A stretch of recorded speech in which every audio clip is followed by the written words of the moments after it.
Australia when we played in 2020. So, you know, to be honest, yeah, from the beginning till the end, great performance.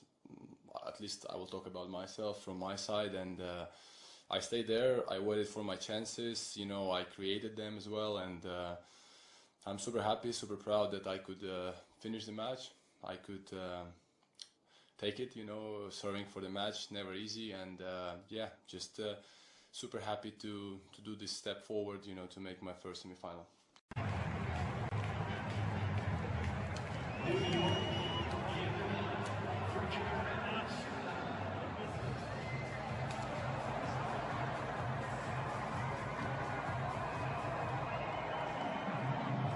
Congratulations once again. Questions? Craig, would you like the first question?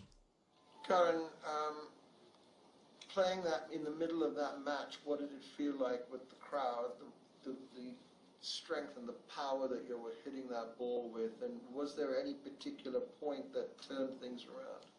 No, not really. I think first set and a half, we had both a lot of advantage on our serves, you know, so we didn't make so many returns and in play, so there were not so many rallies, so it was difficult a little bit to find the rhythm, I would say. So later on, I think we started to change the position, we started to return more the balls inside, so obviously we had more rallies, and then, you know, the match kind of became more and more active, you know, so I think there was not really a turning point. I think just first set I broke him, second set I lost my serve, you know, and then just, you know, continue like that. So, no, not really turning point, I would say. Eleanor? Eleanor, Cricket Press Association.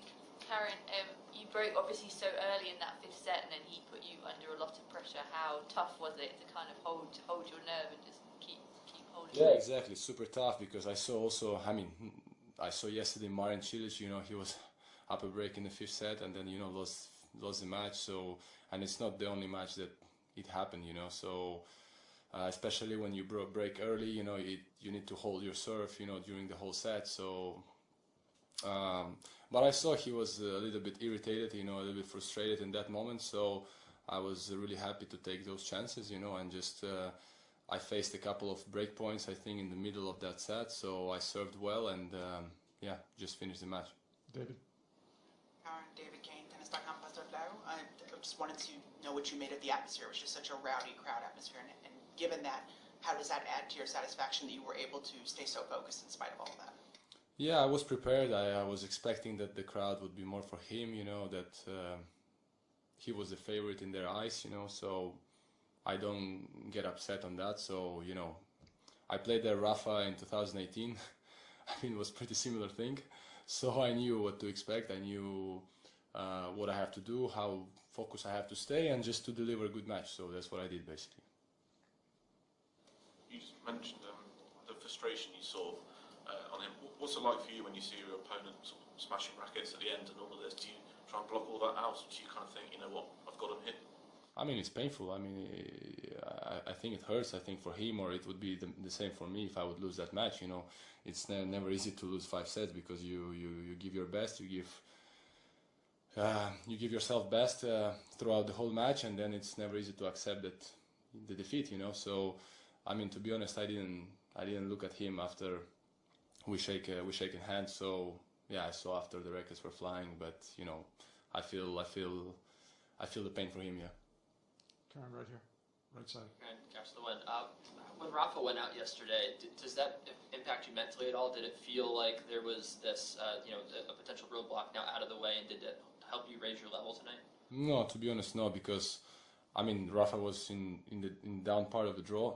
I mean, first to see Rafa, he had to win all his matches. I had to win all mine. So, you know, it's still a long way, you know, to meet him in the final potentially. So I would say not really. And, you know, since he was out, I would say it was quite open for all the guys, you know, because everybody kind of see that there is opportunity to take the trophy. So I would say maybe it even increased the level for everyone. Okay, Tamani, last question. On the court, you said kind of, I did it, I finally kind of made the semi-final.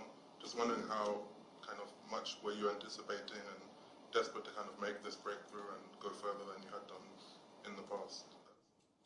yeah, it's like one more step forward, you know, and I'm really happy I could do it, because also I had to face and to beat Nick, who is playing his, you know, one of the best tennis again. So, you know, it's obviously was a tough match to kind of approach before, and that's why, you know, I just did it, and, you know, I did the step forward and I made my first semi-final. So it's pretty simple in my head. I mean, I'm just really happy. Okay, thank you very much. Congratulations.